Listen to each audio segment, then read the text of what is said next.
자, 이 그림은 길가의 송사. 이제 아마도 이, 이 가마 타고 있는 이 사람이 태수인 것 같고, 그리고 앞에 엎드려가 있는 사람은 뭘 적고 있죠. 그러니까 이제 기록은. 그 앞에 이제 이 사람은 행차를 막고 길을 막고 엎드려 있잖아요. 아마도 이 둘이가 뭔 다툼이 일어나서 이 문제를 해결해 달라고 하는 이야기인 것 같아요. 그래서 이 표정들이 대부분 뭐 시원하고 뭐 씩씩한 표정들은 아니죠. 각기 대충 뭐 좀 이렇게 축 처져 있는 뭐 그런 모양으로 봐서 이 제목에도 그렇게 돼 있지만은 한 잔 묵고 어디 가서 놀다가 영을 하고 술이 거하게 취해서 돌아오는 길에 이 이제 문제를 해결해 달라는 이제 백성을 만난 거겠죠. 그래서 거기에 표함에 적어놨는 글에는 자, 이렇게 적혀 있습니다. 술에 취해서 부르는 걸 받아 적으니 이 판결이 제대로 낫겠느냐. 그래서 이야기는 그림 속에 이렇게 그려진다는 거는 아마도 그 당시의 관리들 중에서 이런 정도의 관리들이 꽤 많았지 않았을까. 그래서 이렇게 당했는 사람도 많을 테고, 그러니까 그때 그랬어 라는 형식으로 그림이 그려지고, 이제 그게 우리 이야기처럼 이렇게 기록으로 남겨서 보지 않았을까 이렇게 보여집니다. 자, 이거는 이제 평생도라는 건데요. 평생도라는 건 말 그대로 평생을 그린 그림입니다. 태어나서 죽을 때까지 있었던 가장 의미 있는 일들을 장면에서 그린 그림인데요. 이 그림은 모당 홍이상 평생도 병인데요. 모당 홍이상은 정조의 엄마인 해경궁 홍씨의 7대조 할아버지인가 뭐 그래요. 그래서 이제 정조가 이것에 전해 오는 걸로 보면은 정조가 김홍도에게 어머니를 위로하기 위해서 그 어머니 집안에 가장 이름 났던 선대의 홍이상이라는 사람에 대한 평생도를 그려주라 이렇게 해서 아마 그렸던 걸로 보여집니다. 그러니까 날짜까지 이제 다 있는 거죠. 언제 그렸다 그런 것까지 다 이제 기록이 되어 있습니다. 자, 이거는 이렇게 그립니다. 평생도는 대부분 이제 이렇게 이제 이 정도 그리려면은 대충 살아갖고는 못 그리겠죠. 그냥 태어나서 혼례는 다 하니까 태어나고 혼례하고 그 뒤에 죽을 때까지 일만 하다가 죽었다. 그러면은 장면이 또 만들기가 어렵잖아요. 그러니까 적어도 이제 이 사람처럼 태어나서 이제 돌잔치 하는 거죠. 자, 이제 결혼하고 혼인식을 하는 장면. 그 다음에 응방 3일 육아. 이거는 이제 과거에 급제를 해서 3일 동안 이런저런 사람들을 찾아보고 인사하고 노는 거니까. 이제 요건 일종의 잔치죠. 과거 급제했는 기념잔치. 그러니까 이제 이런 거는 이제 기념비적으로 적을만 한 거죠. 그리고 이제 한림 겸 수찬시, 여기 이제 첫 과거로 나가는 겁니다. 이제 직을 제수받아서 과거로 나간 첫 이제 출근길을 그린 거고. 자, 이거는 그 다음에는 송도 유수 관찰사로 갔을 때. 그 다음 이제 다시 대궐로 와서 병조 판서가 됐고 좌의전까지 한 사람이니까. 그래서 집안에서 정성한 사람 중에서 홍이상이라는 사람이 있으니까 이 사람을 이 그림을 그려서 가문 대대로 자랑할 만하게 보관을 해라 이런 뜻이에요. 그러니까 평생도는 대부분 이제 이 용도가 이런 용도로 써있다. 우리 집안에 이런 멋진 사람이 있었어. 후세들이 보고 아 우리 몇 대 할아버지는 이런 행적을 하고 이렇게까지 멋있게 살다가 갔으니까 나는 자부심을 가져도 돼. 내지는 야는 할아버지가 저렇게 살았는데 니는 뭐 더 열심히 해야지 뭐 이렇게 하는 용도로 쓰여졌다고 합니다. 여기 이제 아까 이제 첫 편에 있는 돌잔치에 보면은 이게 돌잡이를 했는가 봐요, 그죠? 여기 책을 잡았어, 책을. 그래서 책을 잡았는지 안 잡았는지 뭐 사실은 알 수는 없지만은 어쨌든 책을 잡아야 영의정까지 갔겠죠, 좌회전까지. 책을 근데 만약에 돈을 잡았는데 뭐 정선까지 갔다 이러면 이야기가 안 되잖아요. 어쨌든 그래서 개인의 서사를 그림으로 담아서 그리는 게 평생도다. 이거는 요즘 자서전을 쓰잖아요, 그죠? 예전에는 글로 써서 보는 것보다는 이게 훨씬 더 임팩트가 있었던 것 같아요. 그래서 그림으로 남겨서 자손들에게 보여줬다고 합니다. 자, 이건 이제 김홍도의 다른 풍속도첩인데요. 이건 이제 국립중앙박물관에 있는 그림인데요. 자, 이 그림을 아까 초기 강의 초에 잠깐 이야기했습니다. 이거 뭐 위대한 표현이다. 이렇게 보기엔 사실은 좀 어폐는 있죠. 그래서 아주 속화로 그려진 그림이기도 하고 간편하게 그려져서 아까 이제 35세 때 그렸던 그림에 비해서 이 그림은 뒤에 보겠습니다만은 인물이 전형화됐습니다. 사람을 표현하는 데에서 눈을 그리는 방법, 코를 입을 그리는 방법들이 일정한 형식의 틀을 갖고 있어서 그 틀을 크게 벗어나지 않는 범주에서 계속 그리고 있거든요. 그래서 그런 면에서 하나의 양식으로 정착을 했다.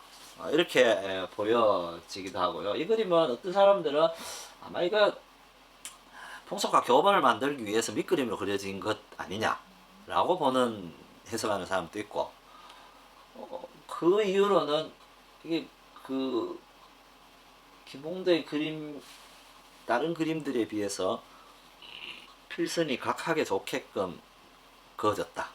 이런 이제 이유도 들기도 합니다. 근데 또 하나는 이거하고 똑같은 그림이 있다는 거예요. 자, 이거 내용이 똑같죠. 앞에 그림은 국립중앙박물관에 있는 거고, 이 그림은 영국의 대형박물관에 있는 김홍도 민속 풍속도첩이에요. 근데 이제 이게 이제 문혜산이라는 19세기 화가가 그린 그림인데 똑같은 그림이죠.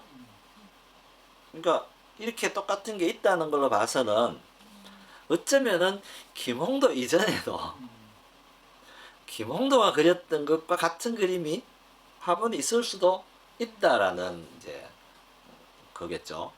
그래서 어느 날 갑자기 생기지 않았다면은 김홍도가 화본을 만들기 위한 과정에 많은 그림을 수집해서 대표로 합본했는 뭔가를 하나를 했을 가능성도 있고, 아니면은 또 한편에서는 이 그림의 용도를 요즘으로 치면은 기사, 보고서, 리포트. 그러니까 임금이 민간에서 일어나고 있는 일들을 알 수가 없으니까 도대체 우리 백성들이 뭘 하고 사는지를 알고 싶다. 그래서 그러면은 그것에 대해서 자세히 기록해서 가져와라. 이런 의미의 그림일 수도 있겠다. 그러면은 굳이 거기에는 배경을 그리고 뭐 할 필요 없이 어떤 사람이 주로 사람들이 어떤 삶을 살고 있다는 것만 그려도 되니까 아마 그런 보고서일 수도 있지 않을까.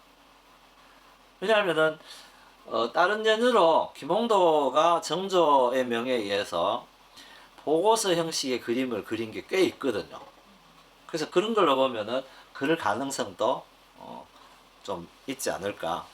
그래서 연구를 더 많이 해야 되는 부분입니다. 그러니까 우리가 단순히 김홍도는 풍속화의 대가 이렇게만 놓고 보면은 뭐 대가하고 끝인데 뭐 더 이상 연구할 게 없잖아요. 그냥 그렇게 볼 게 아니라 저 그림이 어떤 용도로 쓰여졌을까에는 아직도 우리 답을 명확하게 내기는 어렵습니다. 그래서 이제 물론 이제 두 그림을 보면은 이 그림하고 이 그림하고 비교하면 훨씬 더 잘 그렸죠, 정교하게. 거의 같습니다, 그죠? 아마 이걸 보고 이걸 베낀 그림인 것 같아요. 그대로 옮겨서 그려진 그림 같고. 그래서 여기서 보면 우리가 이제 이 그림에서 많이 이야기하는 부분 중에 하나가 이걸 일부러 이랬을까? 그래서 이 사람의 왼손과 오른손이 뒤바뀌어 있죠. 예? 오른손이 이렇게 앉아서 이렇게 놓일 수가 없는데 이렇게 뒤바뀌어져 있는 이 손이 여기에도 똑같이 그려져 있고. 그래서 그냥 이게 교본에 그냥 재미삼아 넣어놨는 거일 수도 있고 아니면은 김홍도는 재미삼아 넣어놨는데 이렇게 그려야 되는 사람은 지금의 개념하고 18, 9세기 개념, 그림의 개념이 다르기 때문에 저 때는 나 이거 그려줘 였거든요. 그래서 김홍도에 풍속화첩이 있다. 나도 이거 하나 그려줘니까 김홍도 그림이랑 가급적이면 똑같이 그려야 나도 하나 그려줘가 되는 거잖아요. 지금은 나도 그려줘 이게 허용이 안 되는 시대잖아요. 어떤 사람이 어떤 사람의 그림을 똑같이 베껴서 그리면 문제가 되는 시대에 우리는 살고 있지만은 과거에는 똑같이 그려지는 게 아무런 문제가 되지 않는 오히려 똑같이 잘 그릴수록 잘 그릴수록 호평을 받았던 시대니까 굳이 왼손 오른손이 바뀌어서 나는 원래대로 그릴 거야 이렇게 할 이유는 없었다는 거죠. 그래서 이런 걸 보면은 김홍도라는 사람이 저는 이 관찰이 굉장히 필요한 시대에 살았던 화가인데 과연 오른손 왼손이 뒤바뀌어지는 걸 몰랐을까? 그렇지는 않을 거다. 그냥 일부러 저렇게 해놨을 가능성이 크다는 거야. 우리가 가끔씩 그림 그리는 사람들이 저런 충동을 느낄 때는 있습니다. 어디 막 자기 혼자만 아는 뭐를 숨겨 놓기도 하고 표식을 해 놓기도 하고 뭐 어떤 분들은 풍경화 속에 숨은 그림 찾기도 하고 이렇게 하거든요. 그래서 그 자기 나름대로의 그 쾌감 같은 게 있을 수 있으니까. 근데 이제 여기 그림의 주요한 특징 중에 하나는 이런 게 있습니다. 멀리 있는 그림들은 표시가 안 나지만 가까이 있는 그림들을 보면요, 다들 통통하게 몸이 건장하고 좋습니다.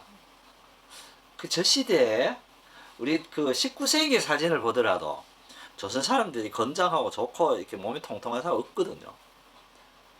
김홍도의 그림에는 특히나 이런 보고 양식이라고 할 만한 그림에 나타나는 것들은 대부분 이렇게 멀끔한 상태의 백성들이 나타납니다. 이제 보고서라고 이야기하는 사람들의 입장에서 보면은 굳이 깨지대한 모습을까지 표현해서 그려가 임금이 봐야 될까? 그 임금이 이걸 보고 사실은 잘 살고 있군 뭐 이런 정도를 느끼게 하는 것도 필요하지 않았을까? 일종의 요즘으로 치면은 뭐 카메라 마사지 뭐 이런 거 그런 거 같은 효과를 노리지 않았을까? 당시에 그림 보던 게 이제 화원들이겠죠. 이렇게 이제 새로 그림이 들어오면은 그림은 이렇게 놓고 봤다는 거죠. 이렇게 놓고 봤으니까 붓질 하나하나가 눈에 다 들어오겠죠, 당연히. 자, 여기 보면은 이제 뭐 우리 동네는 이런 거 알맺힌다 했는데 맞죠? 기와일 때 이제 흙덩어리 올려서 해고 이제 기와를 붙이는 이런 기와 있는 장면인데 저는 이제 내가 알고 있었던 아주 짧은 상식 중에 대패가 서양의 미는 대패와 동양의 땡기는 대패라고 들었는데 이게 이제 미는 대패예요. 그래서 도대체 이 이야기는 우리 그 일하시는 분 있으니까 그 어디서 나온 이야기일까? 저 미는 대패가 우리 조선 대패고 지금 우리가 땡기는 대패는 이제 예. 일제시대 때 들어온 일본의 일본 대패고 대패. 그거는 이제 대패날이 든날이 있어요. 그렇지, 날이 두 그렇지. 개고 저거는 외날로 된 어. 대패는 저렇게 밀고 저기 끝에 상대방 끝에 다시 이 막대기를 하나 박아가지고 잘 안 나가면은 반대편에서 같이 당겨주기도 했어요. 그러니까 이게 이제 우리가 알고 있는 어쩌면은 옛날 거라는 기준, 우리의 풍습, 옛날 풍습이라는 기준이 어쩌면 대부분 20세기 초반에 만들어진 거일 가능성이 크다. 그렇죠?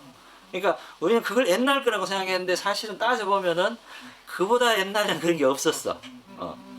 그러니까 근데 이런 게 우리 만약에 이런 그림이 남아있지 않았더라면은 찾기 어려웠을 거 아니에요. 그죠? 이미 저런 대패는 20세기에 들어와서 우리가 안 써보고 있을 테니까. 그리고 서양 대패가 미는 대패잖아요. 그러니까 그렇게 보면은 미는 거는 서양 거, 땡기는 거 동양 거 이렇게 단선적으로 인식할 수도 있다는 거죠. 자, 근데 길 삼아는 장면. 자, 이게 이제 이렇게 많은 것이 타고 다니는 나룻배.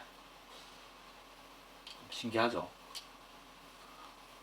이 강을 건너는 배일 텐데, 우리가 생각하는 것보다 훨씬 더 규모 있는 크기의 배를 이제 운송 수단으로 했었고, 뭐 마린이 손이 뭐 이런 것들이 다 타고 건널 수 있는 그런 거였다.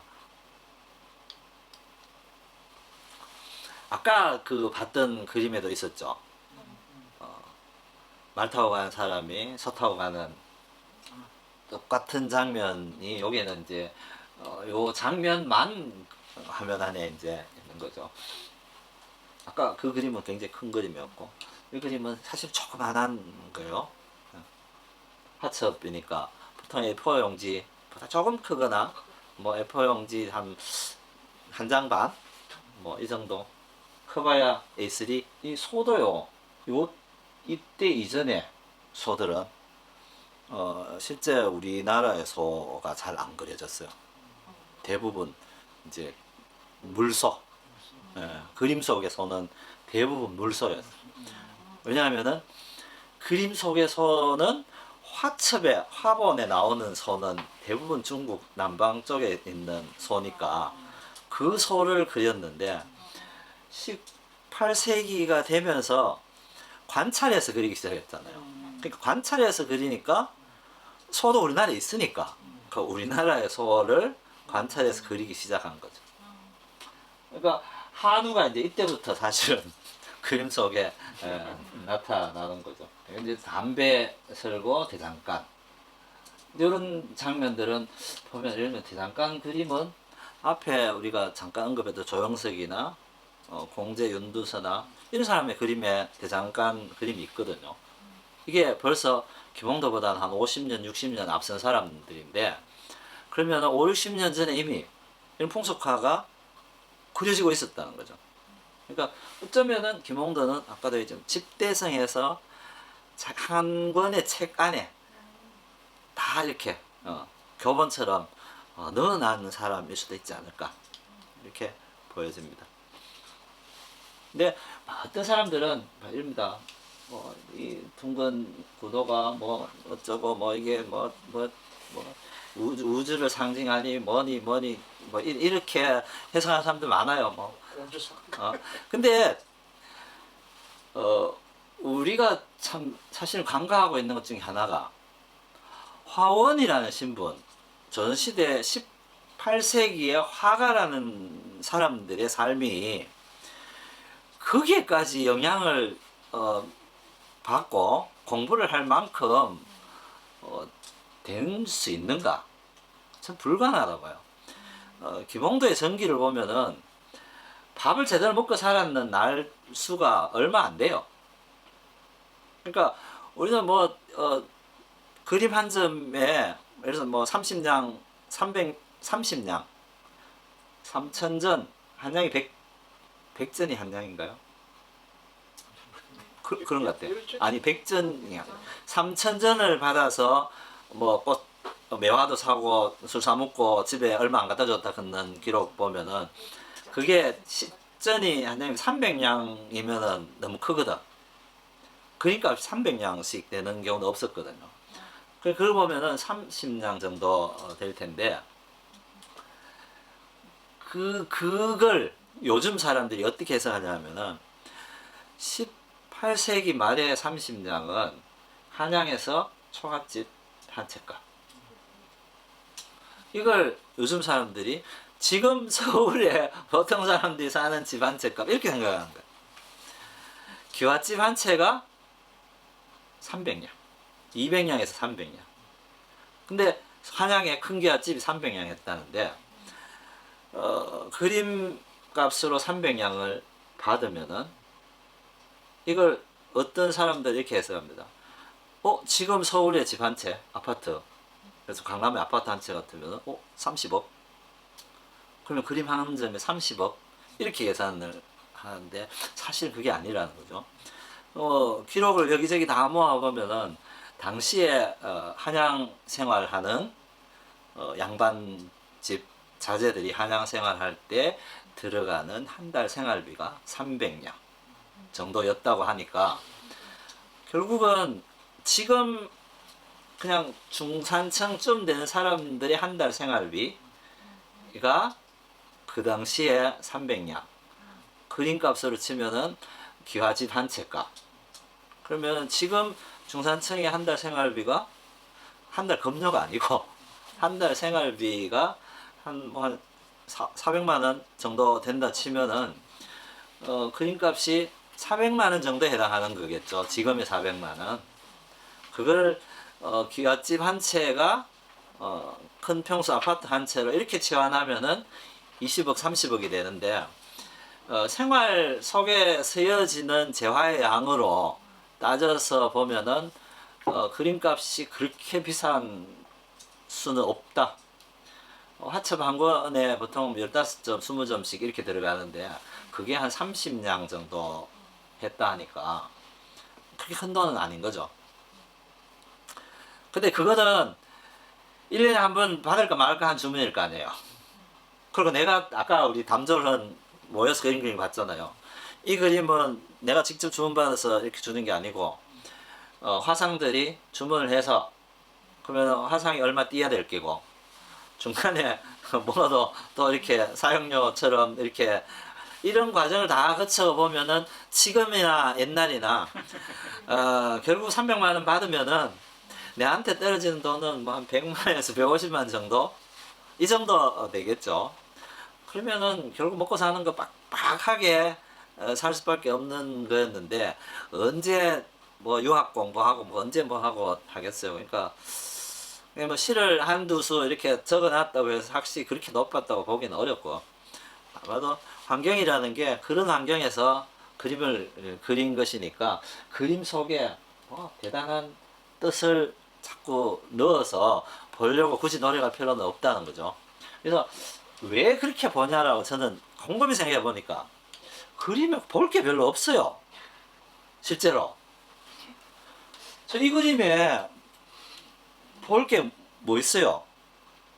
이 그림에 볼 거는 그냥 서당에서 얘가 뭘 맞았는지 맞으려고 했는지 어쨌든 간에 그렇게 좀 구슬프게 서럽게 울고 있는 장면의 아이와 그냥 그게 재밌어서 웃고 있던 아이들 그냥 뭐 군장님도 그렇게 뭐 별로 무섭게 보이지는 않고 근데 이런 정도의 그냥 시골 서당에 그냥 한 장면 정도인데 여기에 뭐 구도가 삼각 뭐 마름모니 뭐 여기 중간에 여백이 어떤 이렇게 굳이 해석을 할 이유가 없는 그림이라는 거죠. 그러니까 이런 그림은 그냥 전달하고 싶은 메시지는 그냥 빤하게 있는데 거기에 왜 김홍도가 했으니까 뭔가 자꾸 이제 의미 부여를 해서 위대한 뭔가로 만들고자 하는 시도들이지 않을까 이렇게 보는 거죠. 그래서 표현 하나하나를 놓고 보면은 앞에 그렸던 35살에 그렸던 그 그림에 비하면 이거는 그냥 날치기 날린 공사죠. 근데 우리는 이 그림을 김홍도의 대표적인 그림으로 이제 보고 있는 거니까 대표적인 것을 대충 그렸다고 표현해주면은 좀 안 되잖아요. 그래서 아마도 그렇지 않았을까. 자꾸 노력을 하는 거죠. 그 여기 보면은 생김새로 봐서 모자를 쓰고 있는 걸 봐서 이건 장가를 갔겠죠. 갓을 쓰고 있지 않는 걸로 봐서는 양반도 아니에요, 그죠? 자, 여기에는 그리고 보면은 양반집 아이들이 공부하는 서당은 아니겠죠. 그러니까 보통의 사람들도 상민들도 평민들도 서당에 가서 글을 읽고 있다는 걸 기록하지 않았을까. 그 정도만 보는 게 훨씬 타당한 그림이죠. 탁발하는 스님이죠. 뭐 이런 길거리에 노상 탁발을 하는 자 이런 이제 일종의 이게 이제 요즘을 치면은 버스킹 하는 거겠죠. 기타 하나 들고 기타 통 펼쳐놓고 노래 부르면은 가다가 잠시 앉아서 노래 듣고 뭐 5천원 만원을 넣고 가기도 하잖아요. 그거나 이거나 뭐 비슷한 형식이라고 봐야 안 되겠습니까, 그죠? 자, 이제 이런 그림에서 보면은 우리가 이 시대의 김홍도의 그림의 원근법에 관한 이야기를 많이 하는 사람들이 있어요. 근데 이제 서양의 투시 원근법이라는 것은 기본적으로 그리고자 하는 대상을 훨씬 더 웅장하게 보이기 위해서 고안해낸 그림법이거든요. 표현법. 그러니까 고딕 양식의 건물을 좀 더 웅장하고 멋있게 보이게 크게 보이기 위해서 만든 게 투시원건법이에요. 그게 최후의 만찬에 있는 예수를 중심에 두고 바깥 공간이 잡혀진 것도 마찬가지니까 예수의 중심의 무게를 더욱 돋보이게 하기 위해서 공간을 그렇게 만든 거거든요. 그러니까 그게 목적에 의해서 만들어진 표현 방법이라는 거예요. 단순히 원근법이라는 개념으로 우리가 볼 문제는 아닌데 자꾸 우리나라 이 시대에도 원근법이 나타나요. 원근법이 나타나는데 우리 그림의 원근법은 서양의 중세 원근법하고는 전혀 차원이 달라요. 왜냐하면은 김홍도가 그린 각종 동해안 절경을 그린 해동명사 한도첩 이런 것들 보면은 주요하게 그려지는 게 전부 정자예요. 정자인데 그게 화면 중심에 있지 않아요.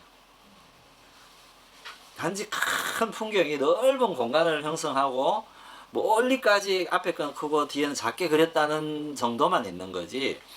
그 서양 사람들이 원근법을 이용하는 거하고는 전혀 다른 차원에서 그려지고 있다. 그래서 애초에 출발이 달라서 원근법이라는 거는 우리는 그 개념으로 사용하지 않았다.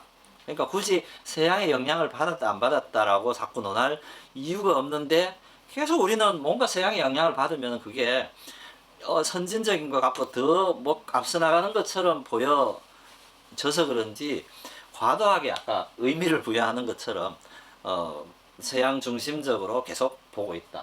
이런 게 이런 거. 이게 우리가 투시도법이나 원근법 상에 보이면은 성립 불가능한 구조입니다. 이게 이 모양의 형태는 인간이 어떤 위치에서 봐도 이렇게 안 보여집니다. 그죠? 평행사변형이잖아요. 정사각형이 평행사변형으로 보여지는 경우는 없어요. 딱 우리가 똑같은 높이 그냥 대상을 놓고 봤을 때 그래서 마름모로 세우면은 뭐 그렇게 되겠죠. 근데 이제 이렇게 보여지는 경우는 없어요. 근데 우리가 이렇게 보여지는 거는 그림 속에서는 동양에서는 줄곧 그려왔던 겁니다. 왜냐하면은 요게 사각형이라는 게 우리가 인지하게끔 구조가 돼 있어요. 이렇게 그려놓으면 이게 저게 사각형 종이지, 직사각형 종이지, 저걸 평행사변형으로 잘려진 종이라고 인식하는 사람 아무도 없잖아요. 그 보는 사람이 사각형으로 인지만 하면 되기 때문에 이렇게 쉽게 그린 거예요. 그리고 또 하나는 모든 건물이나 사물들이 놓여 있을 때 가로획은 수평이어야 우리가 놓여 있다는 인식을 갖게끔 돼 있었어요. 이게 사선으로 이렇게 되면은 놓여 있다는 인식보다는 들려 있다는 인식을 갖도록 돼 있어서 우리 그림들에 보면은 수평선은 가로로 그어지는 사물에서는 대부분 수평으로 그냥 그어집니다. 예를 들면 채권도나 건물의 가로선이나 다 수평으로 그어졌는데 그걸 그렇게 그어놨기 때문에 이상하다라고 느끼는 사람은 별로 없죠. 그래서 이거는 엄밀히 따지면은 그런 아까의 시도법에 의한 사물의 관찰하고는 전혀 다른 부분이죠. 설사 원근법에 의해서 표현됐다 하더라도 아까 그 첫 그림에 있잖아요. 과거의 우산 앞에 거는 크고 뒤로 가서 작아졌거든. 근데 앞 그림이 크고 뒤로 갈수록 작아졌다고 해서 서양투시 원근법이 적용됐다라고 보면은 전 곤란하다 이렇게 보는 거죠. 자, 김홍도의 아까 그 그림입니다. 이 그림을 특히 이야기할 때 말입니다. 이게 원형구도고 여기에 몇 사람 있고 몇 사람 있고 몇 사람 있어. 일로 더하면은 몇 개, 일로 더하면 몇 개. 뭐 무슨 진인이 뭐 이런 이야기를 그래서 어쩌다가 그 구조에 맞게 그려졌을 수도 있고 뭐 실제로 그 의도에 의해서 그려졌을 수도 있겠죠. 근데 사실은 그거는 크게 이 그림에서는 중요하지 않다는 거예요. 그 그림에서는 그럼 옆하는 사람이 밖으로 보고 있는 건 당연히 그럼 밖으로 보고 있지 뭐 안으로 보고 옆하겠어요. 그러니까 이제 그런 것까지 굳이 의미를 부여해서 다른 사람 시선이 이렇게 있는데 이 사람은 이렇게 볼 이유는 전혀 없다는 거예요. 단지 그래서 뭐 이렇게 재밌는 장면들 또 하나는 이것도 마찬가지죠. 누가 이겼는지 어떻게 알아? 보는 사람 마음이잖아. 이게 지금 들배지게 들리고 있지만은 들린 사람이 우리가 실험 경기를 보면은 들린 사람이 이긴 경우도 많잖아요. 꼭 든 사람이 이기는 거 아니거든. 그러니까 그런 거를 굳이 이 속에서 자꾸 이야기를 만들려고 할 필요는 저는 없다. 그래서 우리가 그림을 읽는다라고는 하지만은 과도하게 뭘 자꾸 해석해서 찾으려고 하는 거는 우리 이 DNA 속에 정답을 찾아야 되는 강박 같은 게 있지 않나.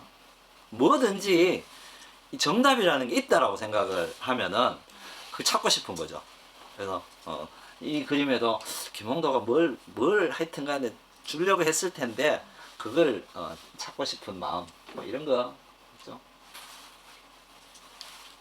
자, 조금 자, 여기 이제 이런 거는 요 사방간을 쓴 사람은 사실 통상적으로 양반들이 쓰는 건데 이 시대에 이런 양반들이 할 수 있는 일 밖에 나가서 뭐 땅 파고 이런 일은 잘 안 했다 하고 그래서 체면 지키느라고 집안에서 하는 일을 주로 했다고 하니까 이 정도 되는 집안이면은 어쨌든 간에 몰락한 가난한 양반 쫄든 살동 공부를 해야 되는 그 자식을 가지고 있는 양반 집의 한 풍경 뭐 이런 것을 그리지 않았을까.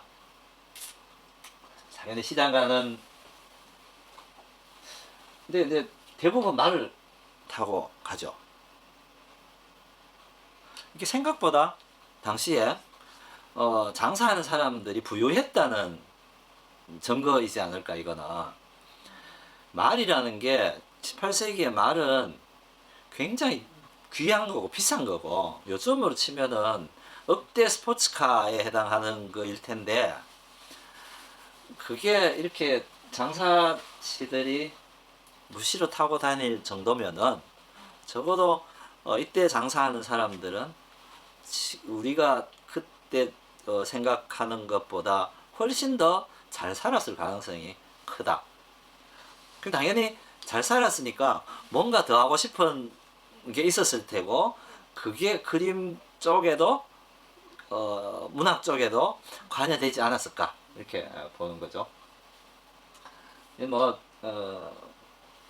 주막에 밥 한 그릇, 근데 말에 뭐 징박는 그림, 이런 그림도 사실은 이전 시대에도 계속 있어 왔던 그림.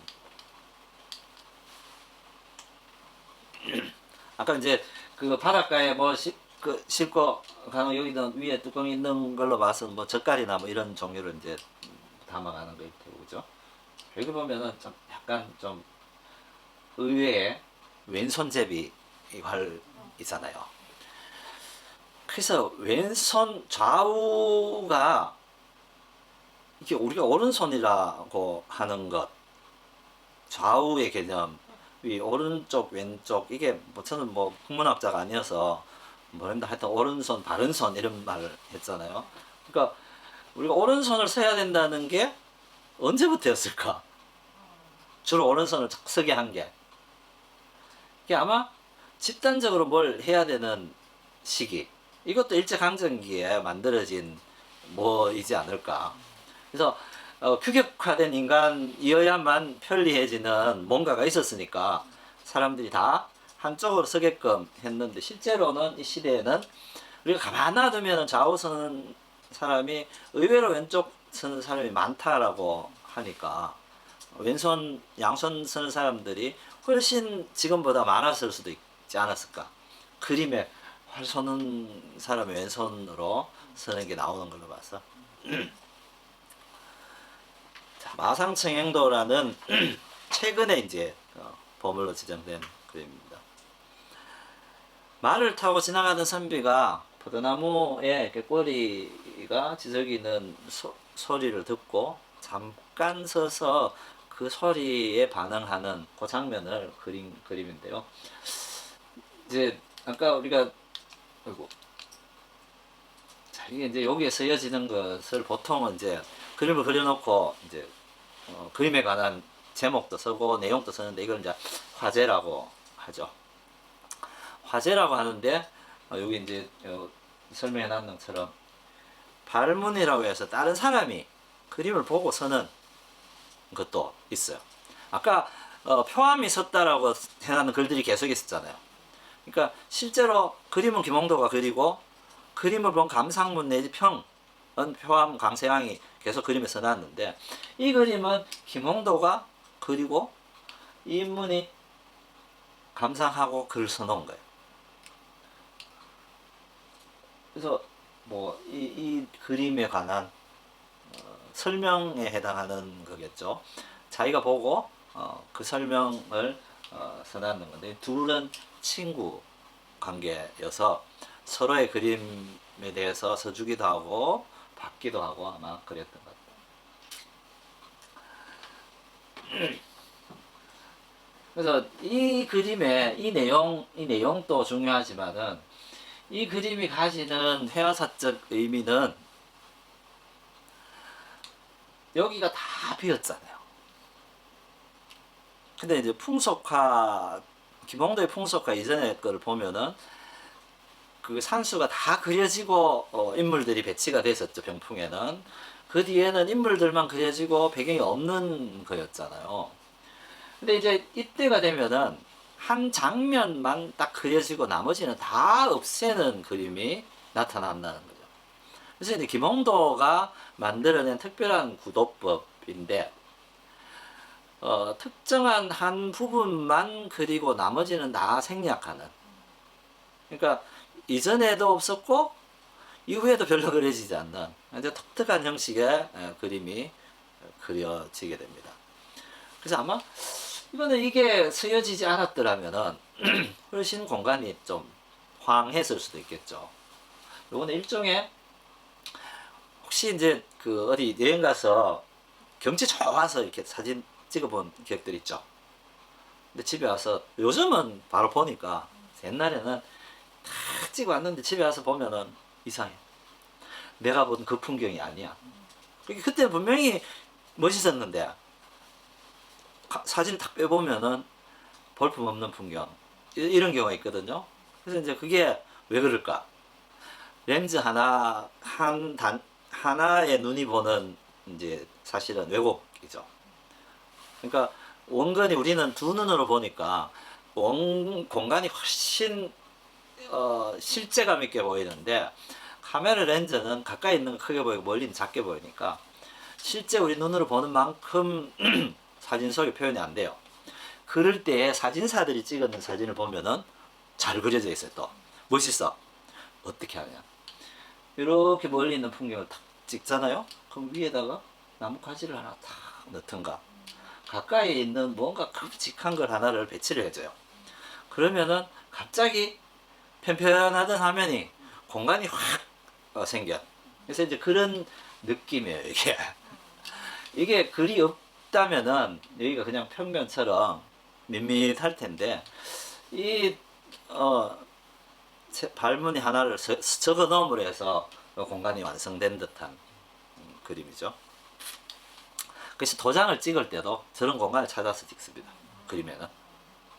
그러니까 여백이라는 게 그냥 비워두면 끝나는 게 아니고 그 비워둔 공간이 훨씬 그림을 확장해서 크게 보여질 때 의미가 있는 거죠.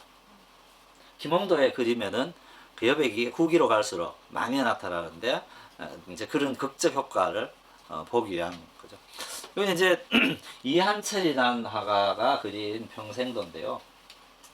이게 이제 나이 든 아들이 색동옷 입고 아버지한테 이렇게 술 한잔 바치는, 보통 이게 이제 옛날엔 칠순 때나 뭐 나이가 더 들었던 생신 때 하던 이제 풍습이라네요. 그러니까 이 그림은 아마 이한철이라는 화가 본인이 76세 때에 요거 이제 써놓는 걸 봐서는 76세 이한철이 그린 그림이다라고 되어 있는 걸로 봐서 76살 먹었는 노화가한테 누가 부탁을 해서 그리지는 않았을 테고 아마도 본인의 76세 생일쯤에 자기를 그린 게 아닐까라고 생각되어집니다.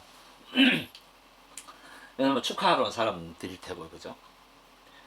근데 이제 화원이니까 사실 이렇게 복장을 할 수는 없잖아요. 양반도 아닌데.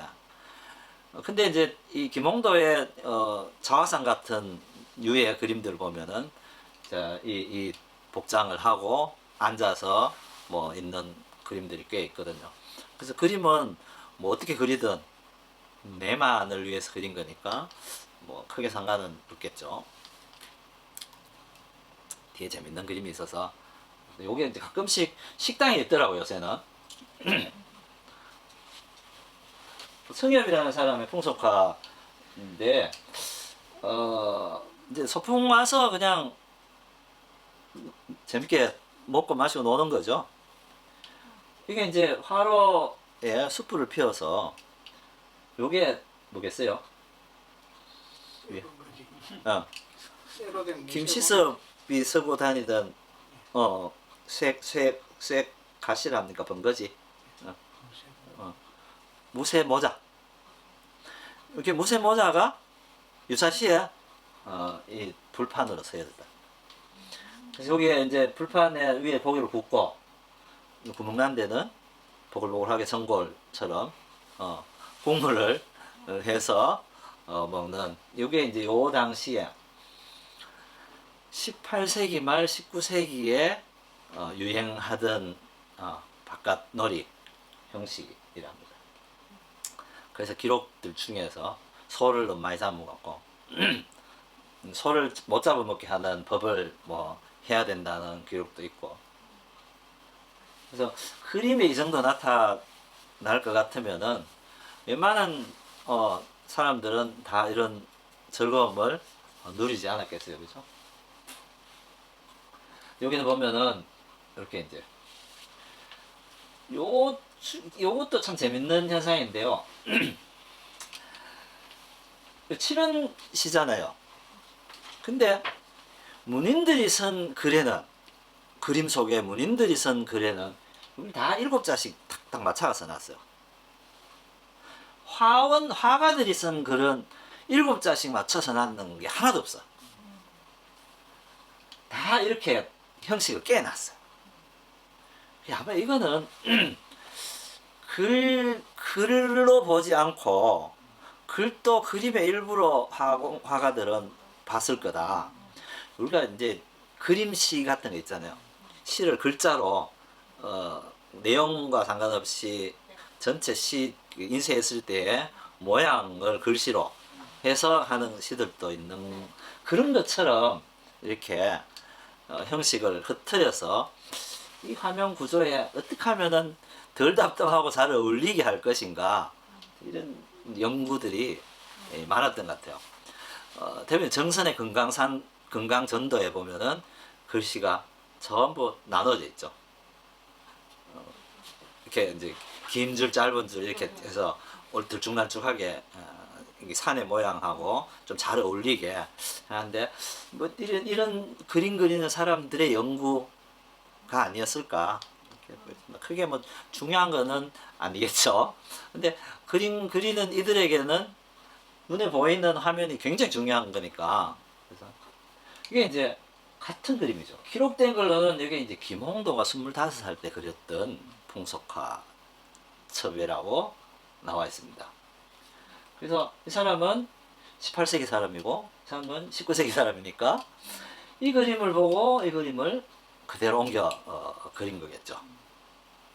이게 김홍도 그림이 맞다면은 자, 요게 이제 김홍도의 단원 속화첩이라는 데 있는 그림들 중에 한 편이었습니다. 25살 때니까 아주 이제 막 처음 그림을 도화서에 들어가서 처음 이제 아직 젊은 층이니까 그래도 아까 우리 19살 때 그렸던 교나집도에 있던 사람의 얼굴 모양 아직 전형화되지는 않았지만은 동글동글하던 그런 모양들이 그때도 그림 속에 조금 있는 것 같기도 하고 비슷하긴 한데 이거는 뭐 김홍도의 그림이라고 단정하기는 어렵습니다. 여기다 이제 보면은 적어 놓긴 해놨어요. 부자년의 김홍도가 그렸다라고. 근데 이게 이런 경우는 나중에 뒤세대 사람들이 적는 경우도 많으니까. 그래서 뭐 꽉 단정하기 어렵고 25살 때 그림을 찾아서 비교를 해봐야 이게 이제 진짜인지 가짜인지 뭐 다른 사람 건지는 확실하게 하겠지만은 25살의 풍속화는 아마도 이게 뭐 이외에 잘 안 보이니까 그래서 신선도나 이런 거는 젊은 나이에 그렸지만은 그거는 또 다른 형식의 그림이니까 그렇게 비교하기는 어려울 것 같고 뜬금없이 현대 요거는 제 겁니다. 제가 이제까지는 제 그림을 안 보여드렸는데 오늘부터 하나씩 넣어서 그러니까 제가 여기 이제 96년도 IMF 나기 이전인데요. 제가 이때 이제 개인전을 할 때 했었던 작업입니다. 정리해고라는 게 아직 우리가 시행하기 전이죠. 정리해고라는 표현을 쓰기 시작할 시점에 이제 제가 이때는 이런 작업을 하고 있었답니다. 좀 무섭게 표현되어 있습니다. 여기 뭐 사람이 목매 달리가 있기도 하고 밑에는 막 뭡니까 철망 또 못 이런 게 있어서 떨어져도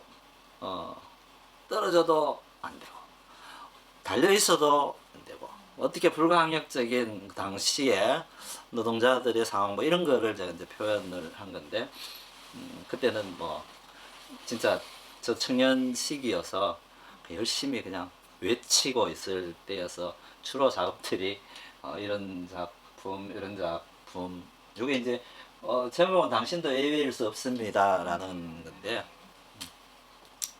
그때는 뭐 시위는 뭐 하루 건너 하루 있을 때여서 늘 상황들이 마주하는 근데 이것도 일종의 풍속화라고 볼 수도 있지 않을까. 그 시대를 표현하고 있는 작업이어서 제 작업 중에 그래도 풍속화와 상과 가장 비슷한 거라서 한번 올려봤습니다. 네, 오늘 여기까지 하겠습니다.